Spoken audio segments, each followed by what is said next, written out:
세 번째 강의고요. 브래드 피트하고 안젤리나 졸리는 유명하죠. 세계 이혼이고 아직까지 이혼 소송 중이에요. 기사가 이 기사는 연초일 거예요. 기사 내용 보면 알겠지만 가정폭력 혐의 입증할 증거 자료를 냈다. 이런 내용이 나와요. 이런 부분을 문의하시는 분들도 있어요. 문의하시는데 가정폭력 관련해서는 보통 진단서하고 사진 찍어 놓으시는 경우들이 좀 있고요. 요즘에는 녹화도 많이 하세요. 녹화도 많이 하시고 가장 확실한 거는 경찰을 신고하는 거죠. 경찰에 신고하면은 경찰 기록에 나와요. 나중에 본인이 처분을 안 받더라도 조회하면은 언제 출동했고 이제 보통은 지구대라고 하죠. 수사 같은 건 경찰서에서 해요. 지구대에서 할 수는 없어요. 파출소 이런 데 있잖아요. 거기선 간단한 양식 진술서 이 정도만 받고 송치하기 전에 서식만 작성하는 거예요. 인적사항이나 이런 것만 하고. 그렇게 작성해서 넘어가는 사건에 대해서는 조회가 다 가능하니까, 그래서 그런 자료를 가지고 이런 사건이 있었다 이런 걸 입증을 해요. 그런데 이제 5년째 이혼 소송 중인데 증거 자료를 낸 게 이렇게 늦게 나오는 경우는 실질적으로 증거 자료가 간접 증거일 거예요. 직접적인 증거라기보다는 주변 지인들의 진술이나 이 정도에 불과할 거라고 봐요. 아니면 처음부터 냈겠죠. 본인한테 확실하게 유리한 자료일 텐데.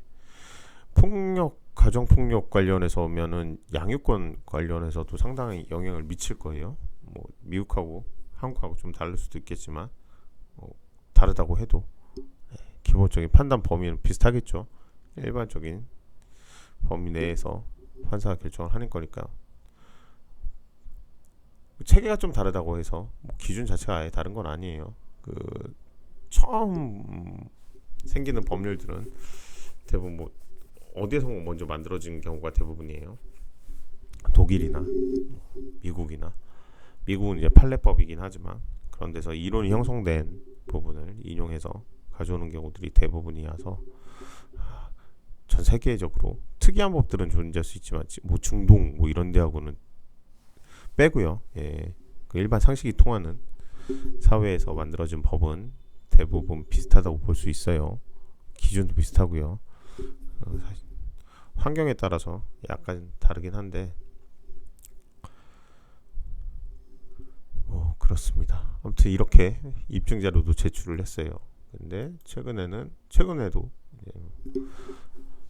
아직도 싸우고 있는데 와인스타인 성범죄자다 범죄자다 이러나 봐요. 그러면서 그런 내용으로 기사 인터뷰를 하고 공개를 하고 폭로를 했다 이런 기사가 떠 있더라고요. 그런데 지금 아직까지 분쟁이 계속되고 있다고 그랬죠. 기사 맨 하단에 보시면 이혼은 했어요. 양육권을 놓고 다투고 있다고 해요. 그러면 이런 기사가 나오고 폭로를 하는 이유는 뭘까요? 생각해 보시면은 간단하겠죠. 양육권 자체가 정리가 되는 경우가 대부분이긴 하지만 정리가 안 될 때는 서로 양육권을 너무 간절히 원할 때는 제 양육권 자체만으로도 엄청 싸우긴 해요. 다툼이 많아요. 그럼 양육 계획서나 환경 이런 걸 본단 말이에요. 당연히 재판부에서 일일이 그걸 확인할 수가 없으니까 가사조사 같은 걸 해요. 가사조사관이 당사자들 불러서 양육 환경이나 아니면 경제적 능력 그리고 실질적으로 누가 양육을 하는지 경제적인 능력이 있다 보면은 아무래도 외부 생활을 많이 할 테니까 그런 부분에 대해서는 조부모나 아니면은 별도로 베이비시터 같은 경우를 둘 수도 있고요. 그런 식으로 자녀를 어떤 식으로 잘 교육시키고 양육을 하겠다 이런 거를 물어보고 제출을 해요. 재판부에서도 요청하는 경우도 많고요. 그런 부분에서 만약에 이런 내용이 작용을 한다 그러면 당연히 도움이 되겠죠. 상대방이 지금 일하는 사람이 범죄자고 뭐 그런 범죄자하고 주변에 있다는 거는 양육을 하는데 상당히 악영향을 미치겠다. 뭐 그런 그런 내용일 거예요. 저 같으면 그렇게 주장할 것 같아서요. 그런 내용이 있고, 재판상 이혼, 이게 유책하고 파탄주의가 있는데 뭐 다른 거를 말하려는 건 아니고요. 우리 보통은 책임 있는 사람, 혼인관계를 파탄을 만들게 한 원인이 있는 사람이 있을 거 아니에요. 가장 계속 얘기가 나왔던 폭행이나 가정폭력, 아니면 외도, 혼인관계, 혼인을 하고서는 서로 잘 살겠다는 계약을 한 당사자들이 파탄을 낸 거잖아요. 그 파탄에 대한 책임이 있는 사람은 이혼 청구를 할 수 없다. 뭐 그런 게 유책주의예요. 그러면 책임 없는 사람만 이혼을 하자고 하는 거예요. 근데 파탄주의는 뭐 책임이 이거 가리는 게 아니라 실질적으로 결혼 생활이 유지가 되느냐, 아니면 이미 파탄 났는데 그냥 보복적인 감정이나 아니면 그런 부분에 대해서 그냥 이혼해주기 싫어서 하는 거냐, 뭐 이런 걸 기준으로 판단하신다고 생각하시면 돼요. 그러니까 유책 배우자도 혼인관계 파탄 났으니까 그냥 이혼하자 이렇게 주장할 수 있어요. 근데 저희 나라 재판상 이혼 사유이 7가지를 보면 부정한 행위, 악의의 유기, 직계 존속에 대한 심의 부당한 대우, 직계 존속이 배우자로부터 심의 부당한 대우를 받았을 때, 생사불명, 중대한 사유 이런 게 있는데 약간 열거주의이긴 해요. 6번 항까지는 이제 다 그 내용을 적시를 해놨죠. 근데 7번 항은 약간 포괄적으로 파탄주의처럼 혼인관계를 둘이서 중대하게 할 수 없으면, 할 수 없는 사유가 중대하면은 더 이상 하지 마라, 약간 이런 것 같아요. 파탄 나면 하지 마라, 뭐 이런 것처럼. 근데 뭐 대법원 판례는 좀 바뀌긴 했지만 기본적으로 유책주의를 취해요. 이 축출 이혼 때문에. 좀 많이 바뀌긴 했지만 경제적인 능력이 일반적으로 아직까지는 약간 남자가 우위에 있는 경우가 많고, 뭐 집안 살림을 여성분들이 하는 경우가 아직도 상당 부분이 있어서 그런 부분 때문에 이혼을 못 한다고 하는 경우가, 이제 경제적인 능력 때문에 어쩔 수 없이 잡고 살아야 되는 경우들이 있는데, 파탄주의가 되면은 내가 잘못했는데도 내가 경제적인 여유가 있고 나 혼자 잘 살 수 있겠다 하면은 이혼을 하겠다 하면 너무 불합리하잖아요. 그런 게 아직까지는 기본적으로 깔려 있는 것 같아요. 그래서 축출이혼의 이런 부분 때문에 유책주의지, 그러니까 파탄주의가 아닌 유책주의, 책임이 있는 배우자는 이혼 소송을 청구할 수 없는 거 기본으로 해요. 근데 뭐 보복이나 이런 부분 때문에 청구할 수 없다, 뭐 이렇게 갖는 거는 일부 예외적으로 인정되는 경우가 있긴 해요. 우선 그렇습니다. 아까 전에 나와 있던 내용들을 하나씩 보면, 이제 뭐 배우자 부정행위는 뭐 여러분들이 다 알고 있는 내용이고요. 제척 기간이라고 해서 그냥 소송이나 이런 거 주장할 수 있는 날이라고 생각하시면 돼요. 소멸시효도 비슷하지만 약간 다른 의미예요. 제척 기간은 뭐 중단이나 이런 게 좀 달라요. 우선 기간이다, 그 정도만 생각하시면 되고, 내가 이런 사실을 알면 안날로부터 6개월, 있은 날로부터 2년 이내에 재판상 이혼을 청구해야 된다, 뭐 이렇게 생각하시면 돼요. 근데 실질적으로 6개월에서 2년이 지나도 이게 없어지는 사실이 아니잖아요. 그리고 뭐 위에서 본 것 같이, 그 전에 본 것 같이 혼인관계를 지속할 수 없는 중대한 사유가 있을 수 있죠. 예, 그렇다고 하면은 거기에 해당해서 이걸로 인해서 계속 이제 반복되는 뭐 문제들이 있을 테니까 그런 부분으로 인해서 주장을 할 수는 있어요. 뭐 사전 동의, 사후 용서 뭐 이런 게 있는데, 사전에 동의할 리는 없죠. 예, 사전에 동의한 경우는 제가 딱 한 번 봤어요. 딱 한 번. 사전에 동의를 하는 경우가 참 드물 수밖에 없겠죠. 자기 배우자가 다른 사람하고 성관계를 한다는 거를 허락한 거예요. 그런 경우가 있었어요. 한번. 네, 나중에는 이제 성범죄 관련된 사건으로 오긴 했는데, 그 피해자죠. 피해자의 배우자가 다른 남자하고 성관계하는 거를 동의를 했어요. 근데 성관계를 이제 만났겠죠. 만났는데 만났을 때 생각이 바뀐 거예요. 안 하겠다. 예. 그래서 상대방이 이제 강제로 했겠죠. 그래서 성범죄가 된 그런 사건이 있어요. 좀 특이하죠. 당연히 성범죄를 한 가해자는 나쁜 놈이긴 하지만 그 전 과정이 뭐 일반적이진 않죠. 되게 나이가 어리신 분들이었는데 아무튼 뭐 그런 경우도 있습니다. 그래서 사전 동의, 사후 용서, 동의는 흔치는 않지만 있을 수도 있다. 배우자의 악의 유기는 건강 나쁘다고 더 이상 같이 못 살겠다고 하는 거예요. 이게 정신질환 뭐 이런 거하고 약간 다를 수 있어요. 갑자기 뭐 아파요. 어디 뭐 병에 걸렸다던가 이런 거, 신체가 건강하지 않은 거예요. 그랬을 때 그냥 두고서는 혼자 나가버려서 혼자 살아요. 그랬을 땐 악의 유기가 되니까 더 이상 같이 못 살겠다고 이혼 소송을 제기할 수도 있어요. 그러면 안 되겠죠. 다른 건 몰라도 아픈 사람을 놔두고 가면 안 되겠죠. 뭐 심히 부당한 대우 받은 경우 직계 존속이죠. 배우자 직계 존속. 그러니까 뭐 제 기준은 장인 장모가 될 수도 있고, 그런 경우에는 이제 부당한 대우를 받으면 뭐 보통 이제 경제적이나 아니면은 모욕적인 언사를 좀 많이 하는 경우들이 있어요. 자기 자녀가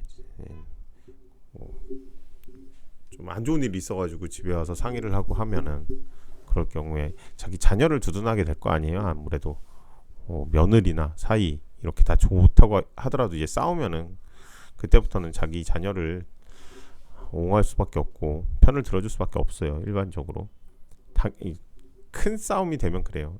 그 전에는 당연히 너가 잘못했으니까 들어가라, 너가 잘못했으니까 사과를 해라, 뭐 이럴 수 있는데, 그러다 보면은 이제 심한 모욕적인 언사, 돈도 못 벌어오면서 넌 왜 그러냐, 뭐 이런 것처럼, 아니면 평소에 뭐 잘해준 것도 없으면서 왜 그러냐, 이런 걸 좀 더 모욕적으로 표현을 하면서 뭐 욕설을 하는 경우도 있고요. 그러면서 이제 부당한 대우를 받는 경우들이 있어요.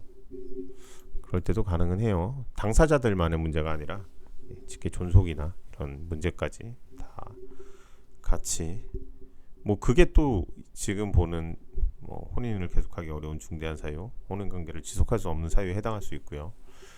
해당하는 경우에는 잠시만, 이게 해놓으면은 맨날 저렇게 넘어가서 죄송합니다.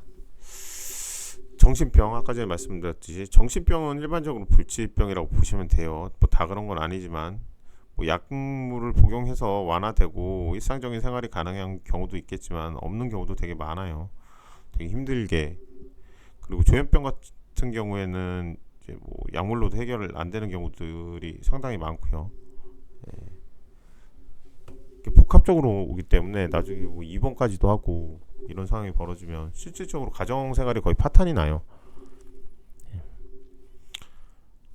배우자가 그쵸.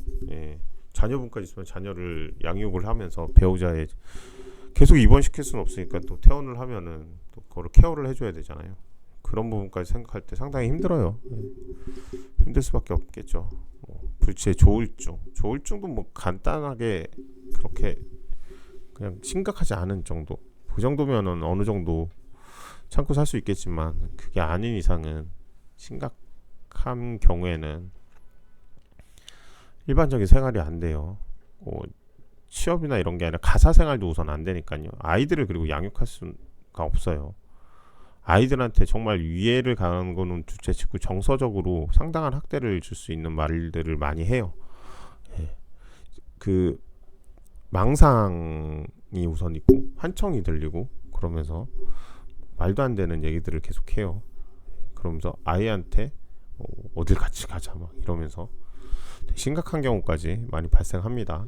그래서 이런 경우에는 이혼을 하시는 게 어떻게 보면 자녀를 위해서는 상당히 도움이 될 것 같아요. 뭐 과도한 신앙생활, 신앙 차이가 좀 안 돼요.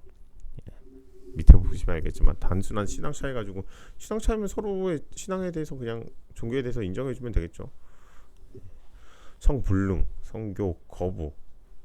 성불능은 요즘에는 치료가 그래도 많이 가능한 것 같은데 약들도 많죠. 근데 거부는 어떻게 할 수가 없죠. 그 부부간간도 성립이 되는 건 아시죠? 예, 혼인관계가 실질적으로 파탄이 나거나 뭐 이런 경우에 강제로 하는 경우도 당연히 부부 사이의 간간이 예외적으로 허용되는 거예요. 예외적으로 무조건 다 허용되는 건 아니고 악질적인 범죄 행위 교도소 구치소 이렇게 해가지고 뭐 성범죄다 뭐 아니면 살인이다 이런 식으로 범죄를 저지른 사람인 걸 알고서 계속 같이 살 수는 없죠. 같이 산다고 하면 정말 대단한 거고요. 그래서 보통 이혼하시는 경우들이 많아요. 교도소나 이렇게 가는 경우에 기다리시는 분들도 있어요. 사기 같은 경제사범들은 많이 기다리시더라고요. 자기 뭐 배우자 출소했다고 연락 오는 경우도 있어요. 나왔다고. 참 이해가 안 되는데 아무튼 뭐 그 두 분 사이의 문제니까 제가 뭐라고 할 수는 없지만 신기한 경우들이 제가 보기엔 제 관점에서는 정말 사랑해서 그럴 수도 있고 그 범죄 행위가 뭐 그 정도 혼인관계에 영향을 미칠 정도의 경미한 범죄일 수도 있고 뭐 여러 가지 사정이 있긴 하지만 제가 보기엔 납득하기 힘든 경우들도 있어요. 뭐 여러분도 뭐 개인적인 차니까 이건 해당하지 않는 경우에는 정신병적 증세는 아까 그냥 경미한 거예요. 경미한 거. 예, 경미하다고 생각하면 돼요. 임신불능이면은 불임 관련해서 치료를 받아야 되겠죠. 예, 아이를 갖고 싶어하는 거하고 배우자하고는 뭐 그걸 뗄 수는 없지만 별개로 생각할 수는 없지만 예, 너무 같이 생각하는 것도 서로에게 상당히 힘들죠. 생각보다 많아서요. 가면은 원인을 찾을 수가 없어요. 원인을 원인을 찾을 수가 없어서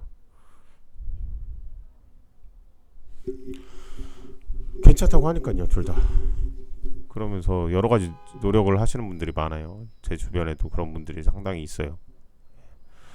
근데 이제 나중에 뭐 결국에 안 되면은 포기하시는 분들도 있고 뭐 그렇긴 해요. 안 되면 어쩔 수 없죠. 그거를 계속 서로 힘들어요. 서로 되게 힘들어 하시더라고요. 서로 위해줘야죠. 그럴 때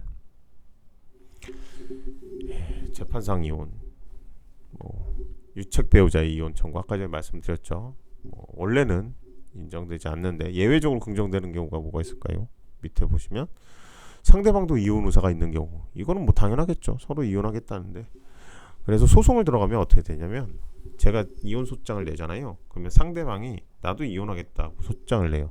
반소라고 해요. 그걸 하나의 소송에서 같은 소송이 두 개 아니 하나의 소송에서 동일한 내용으로 유사한 내용 동일한 내용이죠. 동일한 내용을 가지고 반대 의견을 펼치는 거예요. 나는 이혼할 거고 위자료 달라. 너가 잘못했다. 상대방한테 그렇게 주장을 해요. 그러면 상대방도 이혼 소송을 제기를 같이 하면서 반소로 제기하면서 너가 잘못했다. 내가 잘못한 게 아니다. 내가 위자를 받아야 된다. 그러면서 위자료 청구를 상대방도 하는 거예요. 똑같은 얘기를 하겠죠. 하나의 혼인관계에서 발생한 일들에 대해서 서로 다른 의견을 계속 피력하는 거예요. 그랬을 경우에 발생하는 내용들을 정리를 하는 그 한 소송에서 정리를 하는 게 훨씬 뭐 소송 경제적으로도 그렇고 당사자 입장에서도 당연히 두 가지 소송을 벌여서 고통을 받는 것보다 하나에서 그냥 정리하는 게 있죠. 그런 의미에서 소송을 별도로 하지 않고 하나에서 반소 제기로 하는 경우가 있어요. 많이 해요. 많이 대부분 보복적 감정에 의해 형식적으로 이혼을 거부하는 경우 아까 전에 말씀드렸죠. 근데 얘 단순히 싫다 이 정도 가지고는 안 되겠죠. 보복적 감정이라고 하면은 저 보복적 감정이라는 걸 증명하는 것도 상당히 어려울 거예요. 이 사람이 보복하는지 안 하는지 입증하기가 쉽진 않겠죠. 당연히. 그리고 쌍방의 귀책 사유 뭐 서로 맨날 때렸어요. 서로 싸우고 다투는 게 일상이에요. 그럴 경우에는 당연히 한쪽이 폭행을 휘둘렀다고 해서 그걸 안 받아줄 이유는 없겠죠. 그런 걸 생각하시면 될 것 같아요. 그리고 이제 이혼이 되면, 저번에도 말씀드렸지만 이혼은 가서 그냥 신고만 하면 됩니다. 정말 간단합니다. 결혼할 때 그 험난한 과정을 다 겪고선 결혼을 했는데, 이혼하는 거는 정말 심플해요. 서로 의사합치만 있다고 하면, 뭐 그 과정이 힘들긴 하죠. 서로 참고 참는 과정도 있을 거고, 어느 한쪽이 고통을 받는 과정도 있을 거고, 뭐 이걸 또 양가 부모한테 알리고 주변 사람들한테 알리는 거에 대해서 상당한 부담을 느낄 수도 있을 거고요. 뭐 요즘에는 이제 덜하죠. 예전에는 상당히 많이 그 시선이나 이런 그 주변에서 이제 안 좋게 보는 부분이 많아서 그렇게 할 이유가 전혀 없는데 그랬었어요. 그죠? 요즘에는 뭐 그런 것까지는 많이 그런 식으로 보진 않으니까, 안 좋은 시선으로 보진 않으니까 전 그런 것 같아요. 실제 여러분들이 느끼신 거 어떨지 모르겠지만 제가 보기에는 그렇게 뭐 안 좋은 시선으로 보고 이런 건 아닌 것 같아요. 그래서 그런 부분까지 생각해서 진행은 안 하시는 것 같아요. 요즘엔. 그러니까 본인이 딱 이혼을 하겠다 마음을 먹고 상대방하고 얘기해서 잘 정리하는 경우도 많은 것 같아요. 소송까지 가면 그 정도는 아니겠지만요. 그래도 이혼 자체는 어느 정도 합의를 보고, 합의라고 하긴 좀 웃기지만 할 거라고 생각을 들고 들어오시는 경우 많아요. 안 그런 경우도 있긴 해요. 난 이혼 못한다. 근데 그런 경우에는 보통 자녀들 때문에 그런 경우가 많아요. 어떤 분은 이제 대법원까지 난 무조건 갈 거니까. 이게 그리고 본인이 잘못한 것도 아니에요. 상대방이 잘못했어요. 상대방이 외도를 했거든요. 근데 자녀들 때문에 이혼을 못 하겠대요. 자녀들이 대학교 가는 데까지, 성년이 돼서 대학생이 돼서 일반적인 혼자 생활할 수 있는, 뭐 대학생 된다고 해서 혼자 생활을 할 수 있는 건 아니지만 법률상으로 성년이니까 모든 걸 책임져야 될 나이죠. 그러니까 그때까지만 이제 소송을 어떻게 보면 끌어달라는 거죠. 대법원까지 가는 걸 2년 3년 이렇게. 그 조정을 되게 많이 했었어요. 그 사건은 뭐 결국에 조정은 안 됐지만 결국엔 이혼은 했을 거예요. 그 여성분도 이혼할 사유는 충분히 있다는 건 알았어요. 본인이 피해자면서 증거도 다 있고 상대방도 인정을 하고요. 상대방은 이혼만 해달라는 거예요. 안타깝죠. 어떻게 보면 주객이 전도된 것 같죠. 잘못을 빌어야 되는 사람이 소송을 하면서 이혼만 해달라고 하고 있으니까요. 모르죠. 뭐 제가 모르는 관계가 뭐 다른 게 있을 수도 있겠지만 우선 표면적으로 보면은 상당히 안타까운 사건이 되게 오래된 사건이긴 해요. 초반에 제가 변호사 하면서 초반에 진행했던 사건 같은데 그런 경우 있어요. 10번 넘게 8번이구나. 8번 조정해가지고 조정 성립된 경우도 있어요. 그건 둘 다 아이를 키우고 있다고 해서 결국에 그랬는데 이거는 재산분할, 방금 전에 말씀드렸지만 이혼해서 이제 재산분할이 가장 문제가 되는 경우들이 많아요. 소송상 이혼에선 재산분할이 주된 내용이 될 경우들이 상당히 많아요. 이게 베이조스 이혼할 때 아마존 주식 지금은 더 비싸겠죠? 그때보다 더 올랐던 것 같은데 43조 43억도 아니고 4억 3천도 아니고 43조예요. 이런 어마어마한 숫자는 이렇게 해서 근데 보통 이런 큰 소송들은 약간 조정해서 정리되는 경우들이 많아요. 예전에 삼성과 관련해서 이 무형 관련 소송은 끝까지 갔죠. 그건 법원에 내는 인지대만 해도 엄청났다고 그러던데 1억이 넘었던 걸로 알고 있어요. 법원에 소송해달라고 인지대를 내야 되는데 그 금액만 해도 엄청났다고 그래요. 아무튼 이렇게 어마어마한 세계 이혼을 하는 경우도 있어요. 세계 혼인도 많지만 세계 이혼도 많아요. 그리고 사실혼이라고 주장하는 분들이 생각보다 많은데 처음에 많이 말씀드렸을 거예요. 사실혼이 그냥 인정되는 건 아니에요. 진짜 혼인 생활을 하는 것처럼 서로 혼인 신고만 안 했지 부부라고 남들이 그냥 부부라고 볼 수 있을 정도의 사정이 돼야 돼요. 그 정도가 돼야지 사실혼이라고 할 수 있어요. 예. 그러니까 단순히 뭐 같이 산다, 동거한다 이 정도까지 안 돼요. 너랑 나랑 좋아하니까 동거하자. 많이들 하죠. 예. 요즘 결혼은 자체에 대한 부담감 때문에 안 할 수도 있지만 뭐 그런 관계에서 동거는 많이 해요. 그 자체도 괜찮은 것 같아요. 뭐제 생각이지만 동거를 함으로써 뭐 서로에 대해서 나중에 이혼하는 것보다 훨씬 낫죠.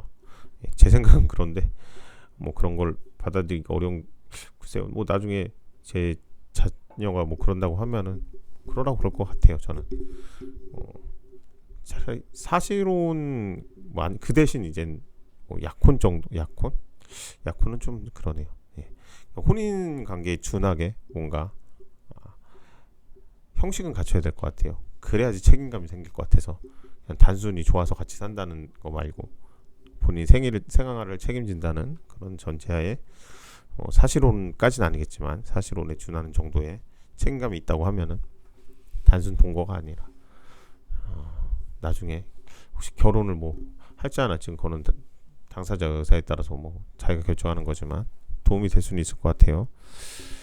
그래서 효과 보면은 뭐 일상가사 대리권 부부재산제 유족이나 근친에게 위자료 청구권이에요. 그냥 유족이나 근친이 되는 건 아니에요. 신고를 전제하는 성년 의제는 부재한하고 재산 분할 청구권도 인정이 안 돼요. 예, 혼인 관계가 유지가 되고 이혼이 돼야지 재산 분할 청구권 인정되는 거예요. 오늘은 여기까지 하도록 하겠습니다.